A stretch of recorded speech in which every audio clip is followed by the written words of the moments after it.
Silicon வேலிய இன்னைக்கு நாம பாக்குற மாதிரி உருவாக்குனதுக்கு பின்னாடி ஒரு ரகசிய குழு இருக்குன்னு சொன்னா நம்புவீங்களா? அவங்களோட பேர் தான் பேபால் மாஃபியா. இது ஏதோ ஒரு கம்பெனியோட கதை மட்டும் இல்லைங்க. ஒரே ஒரு டீம் எப்படி டெக்னாலஜி உலகத்தோட தலையெழுத்தையே மாத்துச்சுங்கிற ஒரு நிறைய பரமான கதை இது. வாங்க உள்ள போலாம். ஆனா இங்க தான் ஒரு பெரிய கேள்வி வருது. எப்படி ஒரே ஒரு கம்பெனிலிருந்து வந்தவங்களால டெஸ்லா, ஸ்பேஸ் எக்ஸ், யூடியூப், லிங்க்டின்னு இவ்ளோ பெரிய பெரிய கம்பெனிகளை உருவாக்க முடிஞ்சது? இது ஏதோ மேஜிக் மாதிரி இல்லையா? அந்த மர்மத்தை தான் இன்னைக்கு நாம உடைக்க போறோம். முதல்ல ஒரு விஷயத்த தெளிவுபடுத்திக்கலாம். இவங்க வெறும் சக ஊழியர்கள் இல்ல. இவங்கள ஒரு லெஜெண்டரி சூப்பர் குரூப்னு தான் சொல்லணும். ஏன்னா அவங்களோட தாக்கம் இன்னைக்கும் டெக் உலகத்துல ரொம்ப ஆழமா இருக்கு. இந்த கதையோட முக்கியமான பாடம் இதுதாங்க. திறமையானவங்க இன்னும் திறமையானவங்கள தான் இருப்பாங்க. புத்திசாலிகளுக்கும் பெரிய லட்சியம் வச்சிருக்கிறவங்களுக்கும் ஒன்னு சேரும்போது அதோட ரிசல்ட் ஒரு கம்பெனியோட நிக்காது, அதோட தாக்கம் பல தலைமுறைகளுக்கு தொடரும். சரி, இப்போ கதை ஆரம்பிச்ச இடத்துக்கே போலாம். இந்த அசாதாரணமான டீம் எப்படி ஒன்னு சேர்ந்துச்சு? சுவாரஸ்யமான விஷயம் என்னன்னா, அவங்களோட கதை நட்புல தொடங்கல, ஒரு பயங்கரமான போட்டியில தான் ஆரம்பிச்சது. ஆரம்பத்துல இவங்க ரெண்டு பேரும் வேற வேற டீம், எதிரியன் கூட சொல்லலாம். ஒரு பக்கம் பீட்டர் தியேல், மேக்ஸ் லெவிச்சினோட கான்ஃபினிட்டி, இன்னொரு பக்கம் இலான் மஸ்கோட எக்ஸ்காம். ரெண்டு பேரோட குறிக்கோளும் ஒண்ணுதான், ஆன்லைன் பேமெண்ட்ஸ் மார்க்கெட்டை யார பிடிக்கிறதுங்கிறதுல பயங்கரமா போட்டி போட்டுட்டு இருந்தாங்க. ஆனா கதையில ஒரு ட்விஸ்ட். ஒருத்தர் ஜெயிக்கணும்னு நினைச்ச இந்த ரெண்டு டீமும் இந்த போட்டியில சும்மா பணத்தை கொட்டிட்டே இருக்க முடியாதுன்னு புரிஞ்சுக்கிட்டாங்க. அப்போதான் ஒரு புத்திசாலித்தனமான முடிவெடுத்தாங்க. ஏன் நாமளே ஒன்னு சேரக்கூடாது? அந்த மெகா மர்ஜர் தான் இன்னைக்கு நாம பாக்குற பேபால உருவாக்குச்சு. ஆனா அப்படி ஒன்னு சேர்ந்தது அவ்ளோ ஈஸியா இல்ல. உள்ளுக்குள்ள பயங்கரமான அதிகார போட்டி.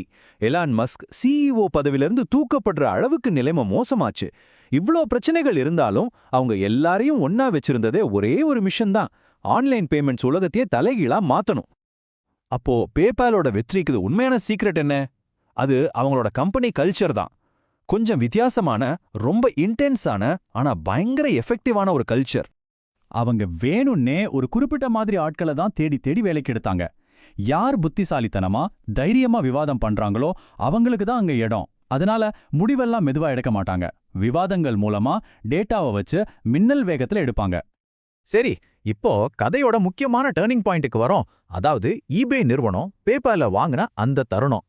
2002ல ஈபே பேபால எவ்வளோ கொடுத்து வாங்கினாங்க தெரியுமா? $1.5 பில்லியன். அந்த காலத்துல இது ஒரு மலைக்க வைக்கிற தொகை. ஆனா ஈபேக்கு அப்போ தெரியாது, இந்த டீல் மூலியமா டெக்னாலஜி ஹிஸ்டரியிலேயே ரொம்ப பவர்ஃபுல்லான ஒரு டீம் அவங்க உடைக்க போறாங்கன்னு. ஏன்னா ஈபேயோட கல்ச்சர் ரொம்ப மெதுவானது. ஒரு பெரிய கார்ப்பரேட் கம்பெனி எப்படி இருக்குமோ அப்படி. ஆனா பேபால் டீம் வேகமா விவாதங்கள் செஞ்சு வேலை பார்க்குற ஆளுங்க. அவங்களுக்கு இந்த புது இடம் ஒரு ஜெயில் மாதிரி இருந்துச்சு. ஓவர் நைட்ல கோடீஸ்வரங்க ஆனாங்க தான், ஆனா அந்த சூழல்ல அவங்களால இருக்க முடியல. அதனால ஒருத்தர் பின்னாடி ஒருத்தரா வேலையை விட்டு வெளியே வர ஆரம்பிச்சாங்க. ஆனா இந்த பிரிவினை ஒரு முடிவே இல்ல, அது ஒரு பிரம்மாண்டமான புது அத்தியாயத்தோட ஆரம்பம். ஏன்னா அவங்க பேபால விட்டு போனதுக்கு அப்புறம் என்ன செஞ்சாங்கன்றது தான் இந்த கதையோட ஹைலைட்டே. அவங்க போனதுக்கு அப்புறம் என்னாச்சு? இந்த ஒரு கேள்விக்கான பதில் தான் சிலிகான் வேலியோட முகத்தையே மாத்தி அமைச்சது. அவங்க தனித்தனியா போய் ஆரம்பிச்ச கம்பெனிங்க தான் இன்னைக்கு டெக் உலகத்தையே ஆண்டுட்டு இருக்கு. இங்க பாருங்க, எலான் மஸ்க் ஸ்பேஸ் எக்ஸ், டெஸ்லான்னு போனாரு. ரீட் ஹாஃப்மேன் லிங்க்டினை ஆரம்பிச்சார். யூடியூபை உருவாக்குன ஸ்டீவ் சென், சாட் ஹர்லி, ஜாவத் கரீம் இவங்களும் பேபால்லேருந்து வந்தவங்க தான். யெல்ப், யாமர், பாலந்திர், ஃபேஸ்புக்ல முதல்ல முதலீடு செஞ்ச பீட்டர் தியல், அப்புறம் அஃபர்மோட மேக்ஸ் லெவன்சின். இது வெறும் ஒரு லிஸ்ட் இல்ல, இது ஒரு டெக் புரட்சி. இதோட இம்பாக்ட் உண்மையிலே நம்பவே முடியாதது. ஆனா இங்க ஒரு கேள்வி வருது. பேபால விட்டு போனதுக்கு அப்புறமும் எப்படி இந்த டீம் இவ்ளோ பவர்ஃபுல்லா இருந்துச்சு? அதோட சீக்ரெட் என்ன? வாங்க பாப்போம்.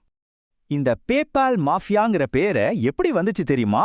2007ல ஃபார்ச்சூன் பத்திரிக்கைக்காக இவங்க எல்லாரும் கேங்ஸ்டர்ஸ் மாதிரி ட்ரெஸ் பண்ணி ஒரு போட்டோஷூட் நடத்துனாங்க. அதுல இருந்து தான் இந்த பேர் வந்துச்சு. விளையாட்டுக்கு ஆரம்பிச்சாலும் சிலிகான் வேலியே புரட்டி போட்டா அவங்களோட அந்த மனப்பான்மைக்கு இந்த பேர் ரொம்ப கரெக்டா பொருந்தி போச்சு. இப்போ உண்மையான ரகசியத்துக்கு வரோம்.